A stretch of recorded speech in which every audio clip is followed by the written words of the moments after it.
શહેરમાં રામલલ્લા માટે 108 ફૂટ લાંબી અને 3.5 ફૂટ પહોળી અગરબત્તી બનીને તૈયાર થઈ ગઈ છે, જે 1 જાન્યુઆરીએ વડોદરાથી નીકળીને 16 જાન્યુઆરીએ અયોધ્યા પહોંચશે। વડોદરામાં રામલલ્લા માટે 108 ફૂટ લાંબી અગરબત્તી બની રહી છે। ઉત્તર પ્રદેશના અયોધ્યામાં રામ જન્મભૂમિ ખાતે મંદિરમાં ભગવાન રામની મૂર્તિના અભિષેક દરમિયાન ઉપયોગ માટે વડોદરા શહેરમાં 108 ફૂટ લાંબી અને 3.5 ફૂટ પહોળી અગરબત્તી બનાવવામાં આવી રહી છે।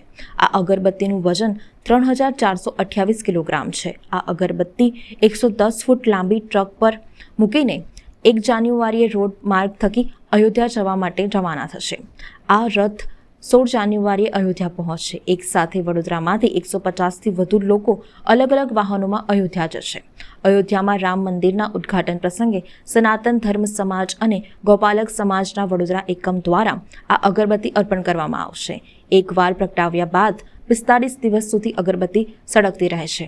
વડોદરાના તરસાલી વિસ્તારમાં રહેતા અને વિશ્વ હિન્દુ પરિષદના કાર્યકર વિહાભાઈ કરસનભાઈ ભરવાડના જણાવ્યા અનુસાર તેણે મે મહિનાથી ઘરની બહાર અગરબત્તી બનાવવાનું કામ શરૂ કર્યું હતું। વરસાદની સિઝનમાં કામ બંધ કરાયું હતું। વરસાદ બાદ ફરી કામ શરૂ કરાયું હતું। આ કામ ગુરુવાર સુધીમાં પૂર્ણ થઈ જશે અને આ કામમાં રોજ 2-3 કલાક ખર્ચ કરીએ છીએ। અગાઉ 2016માં ઉજ્જૈનના કુંભ મેળામાં 111 ફૂટ લાંબી અગરબત્તી બનાવીને મોકલી હતી। અગરબત્તી બનાવવા માટે લગભગ 5 લાખ રૂપિયાનો ખર્ચ થયો છે। આ રકમનો મોટા ભાગનો ખર્ચ તેણે જાતે કર્યો છે, જેમાં સનાતન ધર્મ સમાજ અને ગોપાલક સમાજના વડોદરા યુનિટના સભ્યો અને મિત્રોએ કેટલીક સામગ્રી પૂરી પાડી હતી।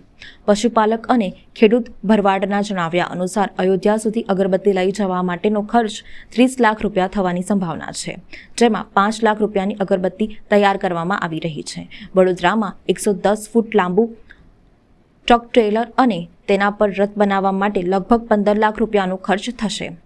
આ કામ રાજકોટના રહેવાસી અને મુંબઈના વેપારી પિન્ટુ પટેલ કરી રહ્યા છે। અયોધ્યામાં 150થી વધુ લોકોના પ્રવાસ અને મુસાફરી વ્યવસ્થા પર લગભગ 8 લાખ રૂપિયાનો ખર્ચ થશે। સનાતન ધર્મ સમાજ અને ગોપાલક સમાજના વડોદરા યુનિટના સભ્યો અને મિત્રો પણ આમાં સહકાર આપવાના છે। 500 વર્ષ બાદ 22 જાન્યુઆરીએ જન્મસ્થળના મંદિરમાં ભગવાન રામની મૂર્તિનો અભિષેક કરવામાં આવશે। આટલા લાંબા સમય પછી આ તક મળી। આથી તેમના મનમાં એવો વિચાર આવ્યો કે ધૂપબત્તી બનાવીને અયોધ્યા મોકલવી જોઈએ। હવનમાં 108 પ્રસાદનું મહત્વ છે। ભગવાનના નામનો 108 વખત જાપ કરવામાં આવે છે, તેથી 108 ફૂટ લાંબી અગરબત્તી બનાવવાનો વિચાર આવ્યો હતો।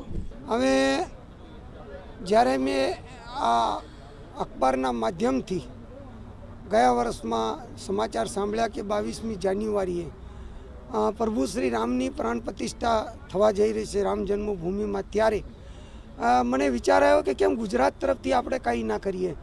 એટલે તાબડતોબ એની મેં કામગીરી ચાલુ કરી। 2 મહિના કામગીરી જૂન જુલાઈમાં ચાલુ રહી। ત્યાર પછી વરસાદનું મોસમ આવ્યું એટલે એને વોટરપ્રૂફ કરી પેક કરી દેવામાં આવી અને જેવો વરસાદ રહી ગયો એટલે અમે ચાલુ કર્યું કામ। અત્યારે સંપૂર્ણપણે આ અગરબત્તી પૂર્ણ થઈ ગઈ છે અને ટૂંક સમયમાં આને શોભાયાત્રા સાથે વિદ્યા લઈ જઈશું। હવે અગરબત્તી 108 ફૂટ લાંબી છે, 3.5 ફૂટ એની ગોળાઈ છે અને એમાં જેટલી હવનમાં સામગ્રી વપરાય એટલી તમામ સામગ્રી એમાં વાપરવામાં આવી છે। એમાં 376 કિલો ગુગળ વાપરવામાં આવ્યો છે, 376 કિલો ખોપરાનું સીણ વાપરવામાં આવ્યું છે, 280 કિલો જવ વાપર્યા છે, 280 કિલો તલ વાપર્યા છે, 425 કિલો હવન સામગ્રી વાપરી છે અને 1475 કિલો જે ગીર ગાયનું પવિત્ર છાણ હોય એનો પાવડર વાપરવામાં આવ્યો છે, 191 કિલો ગીર ગાયનું ઘી વાપરવામાં આવ્યું છે અને આ અગરબત્તી સંપૂર્ણપણે 3500 કિલોની પૂર્ણ કરવામાં આવી છે।